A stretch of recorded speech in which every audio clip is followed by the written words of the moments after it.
Page 46, Minstrel Show. At the top of the page, they talk a little bit about syncopation. You can Google syncopation and read all about it. To me, syncopation is, or you're throwing the rhythm off a little bit. You're throwing the feel off. You play a note when you don't expect it, or you don't play a note when you do expect it, or maybe it's just an accent. Because you have the natural accents. Well, if you deliberately throw the accent off on a different beat, that could be syncopation too. It's 2 pages long, treble and bass clef. No sharps or flats in the key signature. This is in the key of C major. You need to be doing the scale on C major, 1 octave up and down. I have videos on it. Go do that. And again, it's the trill exercise that's the important part of that right now.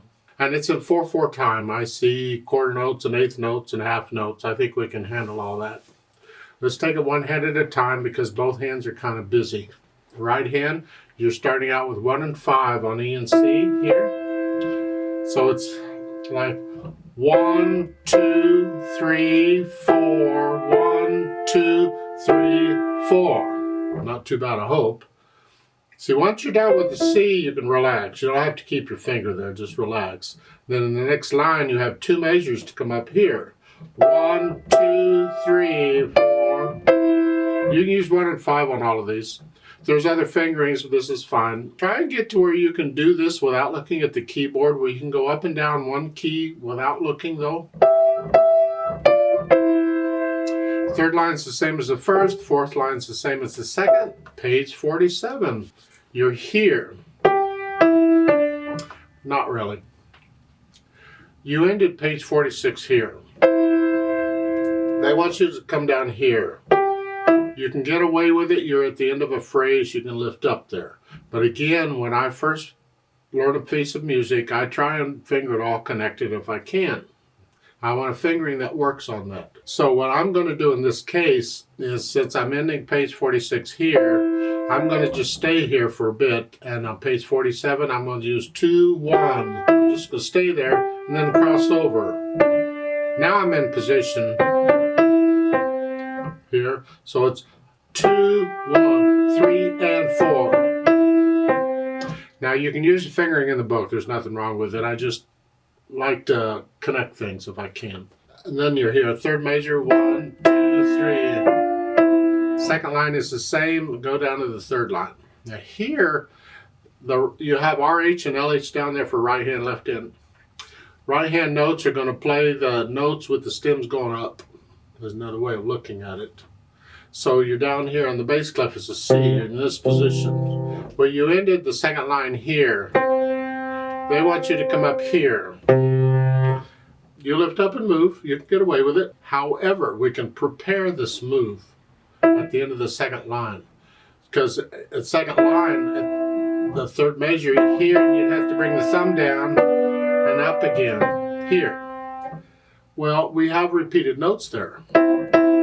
We can change hand positions on those. So I can go from a 1-3 to a 3-5. And the reason you can change them on repeated notes is because you got to lift the note up anyway. It's repeated. And when you do that, you can change position. It sounds the same. Here and here, and then third finger. Now when you go down to the next line, you're a little closer. See, if you use their finger and your hand is here, you got to go to here. This way, your hand is here, and you go to here. So I'm closer here. So I'm ending a third and then here. Now, if I do a finger substitution, I don't even have to do that. On the C, I hold it here and put a little finger on it. Stick the little finger underneath if you do that. Here. Now I can just reach down and get it. See, there's different ways of fingering this, and different people will do it differently. But you're welcome to use the fingering in the book if you'd like. But I'm going to go with, I'll probably substitute, then I hear the third line, 1 and 2. You don't need any of these other finger numbers. All you needed is that first one, that's it. Don't read finger numbers, read the notes. Now, you got it. Now you do have to come up. Lift up and come back down. And up here. Now, another way of looking at this is because in the last two lines on page 47, I have to keep moving back and forth. Then when I finish the second line, I can just do that same move. I can just go from here to here. I leave that up to you on the fingering you choose to use. I'm just giving you options. Left hand, we're starting down here. 1 and 2. Then you have to lift up and move here. Lift up and move. Keep moving back and forth. Now on this left hand, I'm going to cover most of the left hand fingering when I put the hands together. Because it affects, what one hand is doing is affecting the other hand, so we kind of need the hands together to understand what's going on. So let's put the hands together. Well, at the beginning, your right hand's here, and you're up here. Left hand goes down. While your left hand's playing in the second line, get your right hand up where it goes. Now I would suggest on the left hand on the second line on page 46 here, use 2-1 here, and then a 5-2 here. So I can get all these notes in one hand position, because the right hand's moving. So it's here. So that second line,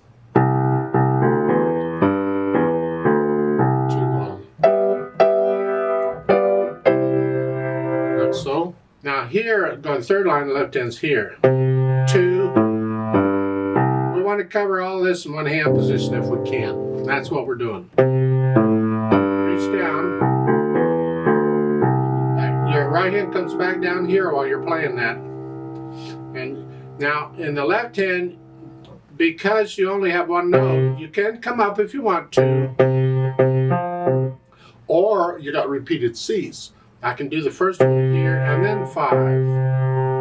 So the third line on page 46, here,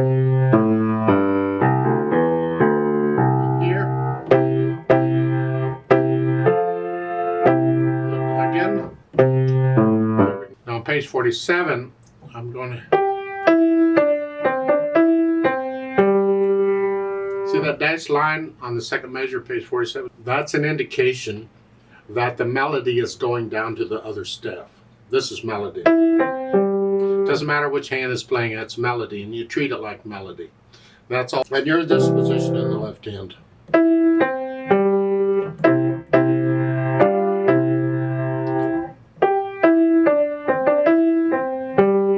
Now, in the second line, I suggest you come down and use second finger on C, because we got a G coming up.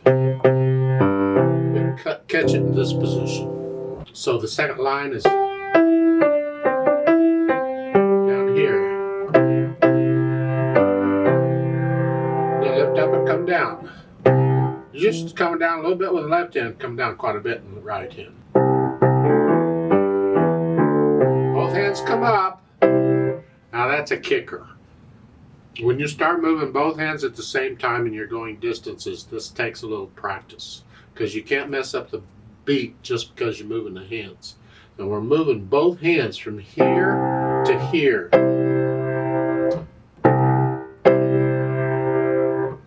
That's hard to do. It really is. It's hard to do. Because you're just lifting up. You don't have a lot of time. You got to lift up and move and play immediately. Now, there's ways we can help make it a little easier or less difficult.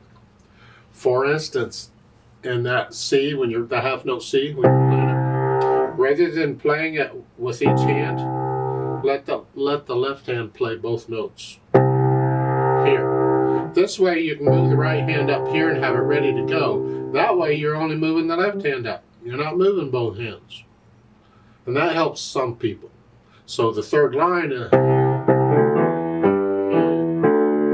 I'm playing that with that. The right hand comes up, gets ready to go. Both hands are moving here, but you're only playing one note in each hand. It's a little easier. And same thing here. In the last line, let the left hand play both of those C's in the half note. That way the right hand can come up here and be ready to go. Now, if you want, you can even use the same approach at the beginning of that passage. Third line of 47, you're down here.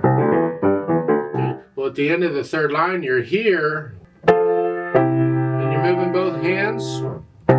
Well, if you want, just move the left hand and play both notes again together, and as you play that, you get the right hand down.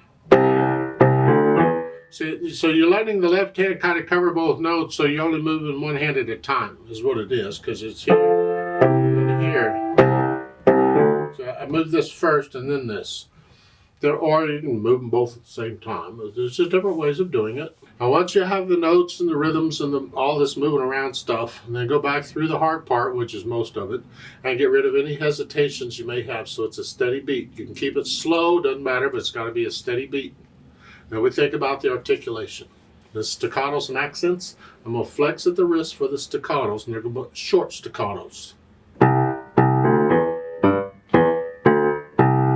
up here, accent. The accenting on beat 2 instead of beat 1, that's syncopation right there.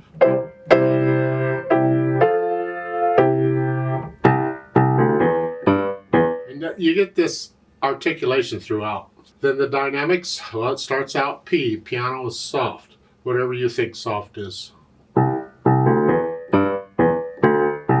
And when you get third measure, it's the right hand. The left hand needs to be very soft in the background.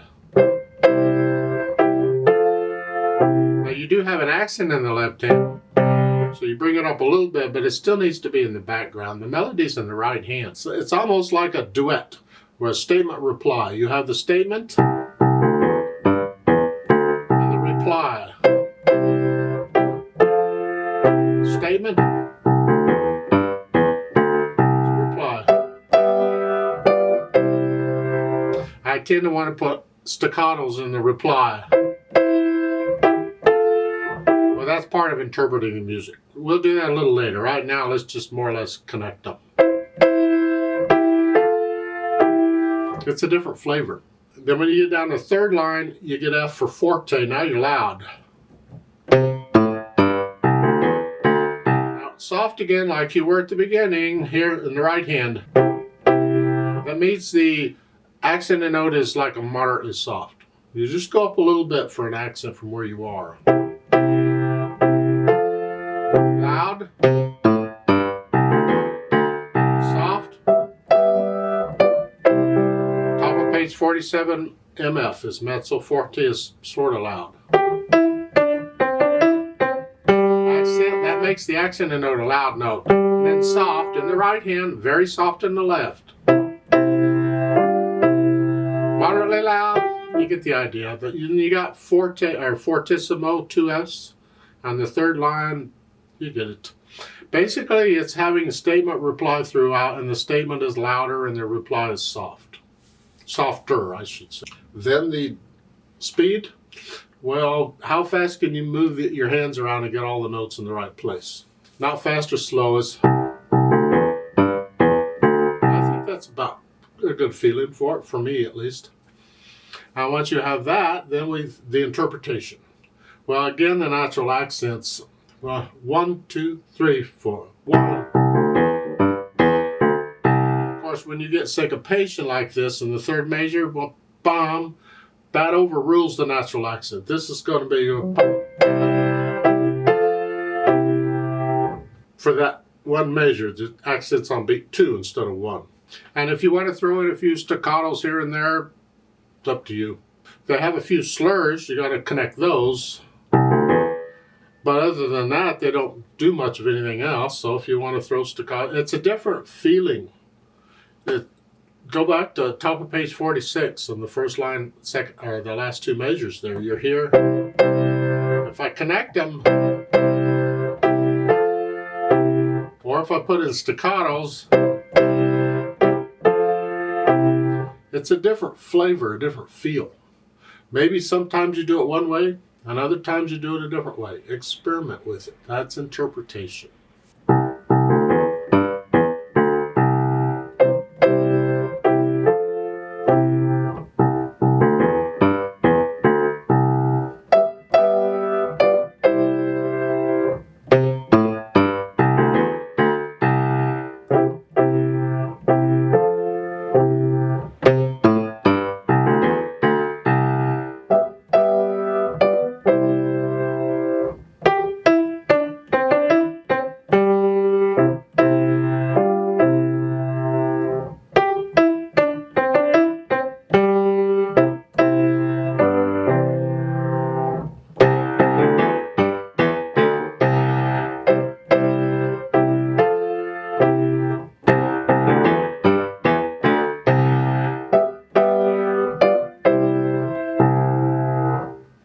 There is a retard in the last line there they put in there. I'm not sure why. I think it sounds great without it. But if you're going to retard, just slow down a little bit. In the last line on page 47.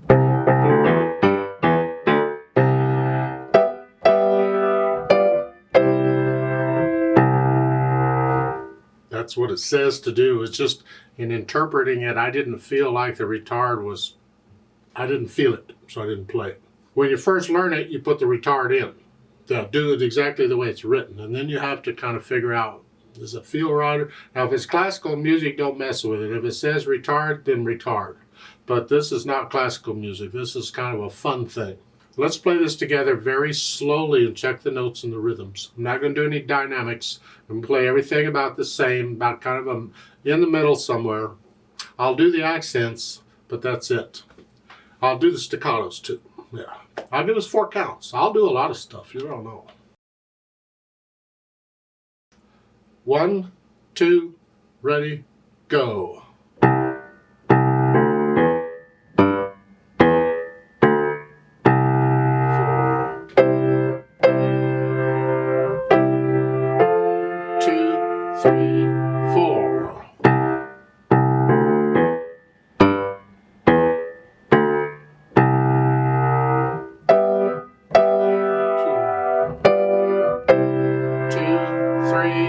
4.